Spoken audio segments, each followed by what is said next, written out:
চট্টগ্রামে নিহত আইনজীবী সাইফুল ইসলাম আলিফের জানাজা শেষে ফেরার পথে হত্যা চেষ্টার শিকার হন বৈষম্য বিরোধী ছাত্র আন্দোলনের আহ্বায়ক হাসনাত আবদুল্লাহ ও জুলাই শহীদ স্মৃতি ফাউন্ডেশনের সদস্য সচিব সার্জিস আলম। এ ঘটনায় ট্রাকের চালক ও হেলপারকে আটক করা হয়েছে। গতকাল বুধবার সন্ধ্যা 7:30টার দিকে চট্টগ্রাম কক্সবাজার মহাসড়কে দুর্ঘটনা ঘটে। ঘটনার পর প্রতিক্রিয়া জানিয়েছেন বাংলাদেশ জামায়াতে ইসলামীর আমির ডাক্তার শফিকুর রহমান। নিজের ভেরিফাইড ফেসবুক পেজে এক পোস্টে তিনি বিষয়টি নিয়ে উদ্বেগ প্রকাশ করেছেন। এ ঘটনায় বিস্ময় প্রকাশ করে জামায়াতের আমির লিখেছেন, হাসনাত আবদুল্লাহ ও সার্জিস আলমকে বহনকারী প্রাইভেট কারকে ট্রাক চাপা হত্যা চেষ্টা না নিরেট দুর্ঘটনা তা অবশ্যই যথাযথভাবে খতিয়ে দেখা দরকার। বিষয়টি সত্যি উদ্বেগজনক। এর আগে বুধবার বৈষম্য বিরোধী ছাত্র আন্দোলনের আহ্বায়ক হাসনাত আবদুল্লাহ ও সার্জিস আলমের গাড়ি বহরে একটি গাড়ি দুর্ঘটনার কবলে পড়ে।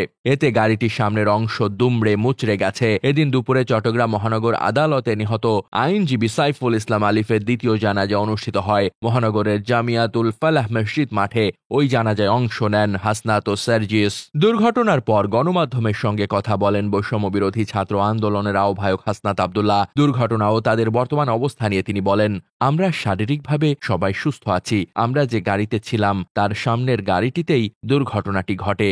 ঘাতক ট্রাক চালক ও হেলপারকে আটক করেছে পুলিশ। এ বিষয়ে আইনানুগ ব্যবস্থা প্রক্রিয়াধীন। এ ঘটনা নিয়ে সামাজিক যোগাযোগ মাধ্যম ফেসবুকে স্ট্যাটাসও দিয়েছেন সার্জিস আলম ও হাসনাত আবদুল্লাহ। বুধবার রাতে একই ধরনের স্ট্যাটাসে সার্জিস ও হাসনাত লিখেছেন, মারবা পারবা না, আমরা আবরার ও আলিফের উত্তরসূরি, মনে রেখো শহীদেরা মরে না।